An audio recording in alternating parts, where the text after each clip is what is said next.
সন্দেশখালীতে জোর রহস্য, viral video সামনে আসতেই একের পর এক রহস্যের মোড়ক খুলছে।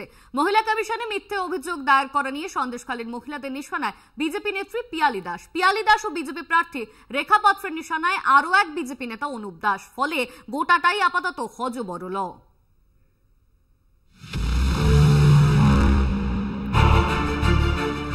সন্দেশখালীতে রহস্য জমজমাট, ভাইরাল ভিডিওয় তোলপাড়, চিত্রনাট্যে একের পর এক চরিত্র।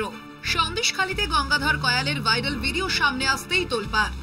উঠে আসছে একের পর এক নতুন নতুন নাম, পিয়ালি দাস, নিয়তি মাইতি, অনুপ দাস। সন্দেশখালীর মহিলাদের অভিযোগ, সাদা কাগজে অভিযোগ লিখিয়ে নেওয়ার নেপথ্যে পিয়ালি দাস। মহিলা কমিশন এসেছিল থানায় না, ওই দিন অনেক বৌজিকে ওই পিয়ালি ডেকে নিয়ে এসেছিল। ধর্ষণ টর্ষণ আমরা ওসব কিছু করিনি, আমরা ওসব তালে নেই, আমরা গরিব মানুষ, আমরা খেটে খাই, আমরা ওসব যাই থাকিনি। আমাদেরকে এইভাবে করে ফাঁসিয়ে দিয়েছে, সাদা কাগজে সই করিয়ে নিয়ে। সেদিন এসেছিল যে কার কার অভিযোগ আছে বলতে হবে। সে অভিযোগ বলার পরে সাদা কাগজ হাতে দিল, সাদা কাগজে ব্ল্যাঙ্ক কাগজ দিল, ব্ল্যাঙ্ক কাগজে সই করতে হবে। সই করে দিয়ে চলে গেলাম বাড়িতে।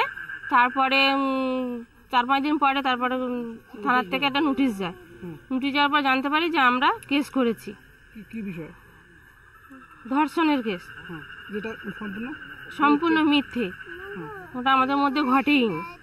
ষড়যন্ত্র করে আমাদের ফাঁসানোর চেষ্টা করেছে। পিয়ালির বিরুদ্ধে থানায় এফআইআর দায়ের করেন সন্দেশখালীর মহিলারা। অভিযোগ, মুখ খোলার পরেই তাদের হুমকি দেন পিয়ালি কি করে বলতে, তখন এমনি আন্দোলন করেছিল, এখন দেখতে পাচ্ছি বিজেপি করে। কিন্তু কি পিয়ালি, কি তার পরিচয়? আজকে থানায় ওরা আমাকে হুমকি দিচ্ছে যে মার্ডার করে দেবে। মাম্পি পিয়ালি দাস, যে আমরা কেসটা উইড্রল করে নিচ্ছি তাই আমাদের হুমকি দিচ্ছে যে মার্ডার করে দেবে, আমাদের 2 লক্ষ টাকার কেস দেবে। দিল্লির বাসিন্দা পিয়ালি সন্দেশখালীতে এসে জানুয়ারি-ফেব্রুয়ারি থেকে উত্তপ্ত সন্দেশখালীর আন্দোলনের মুখ হয়ে ওঠেন তিনি।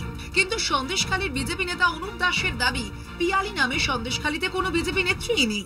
সন্দেশখালীতে বিজেপি করে পিয়ালি বলে। আমি 30 বছর রাজনীতি করছি, কাউকে চিনি না, ঠিক আছে? নতুন যদি কেউ এসে থাকে আমি ছবি না ভিডিও দেখে বলতে পারবো। পাল্টা পিয়ালির দাবি, অনুপ বিজেপি দলের কেউ নয়। অনুপ দাস হচ্ছে বিজেপির কেউ না, উনি একটা সমাজসেবী সংস্থার সাথে যুক্ত আছেন। এরই মধ্যে আরো এক ভাইরাল ভিডিওয় তোলপাড়, যেখানে অনুপ দাসকে নিশানা করেন পিয়ালি দাস ও রেখা পাত্রেরা। অভিযোগ, অনুপ দাস ধৃত তৃণমূল নেতা শিবু হাজরার কাছ থেকে টাকা নিয়েছেন। রাষ্ট্রপতির কাছে সন্দেশখালীর মহিলাদের বদলে অন্য মহিলাদের নিয়ে গিয়েছেন। রাষ্ট্রপতি ম্যাডামের কাছে সন্দেশখালীর কিছু নির্যাতিতা মহিলাকে নিয়ে যাওয়া হয়েছে। তাহলে আমরা কারা? আমরা তো সবাই সন্দেশখালী আন্দোলন বা নির্যাতিতা, আমরা সবাই তো গেছিলাম প্রধানমন্ত্রী PM স্যারের সাথে দেখা করতে। তাহলে আমাদেরকে ছাড়া রাষ্ট্রপতি ম্যাডামের কাছে কারা গেল? আমরা তাহলে কারা?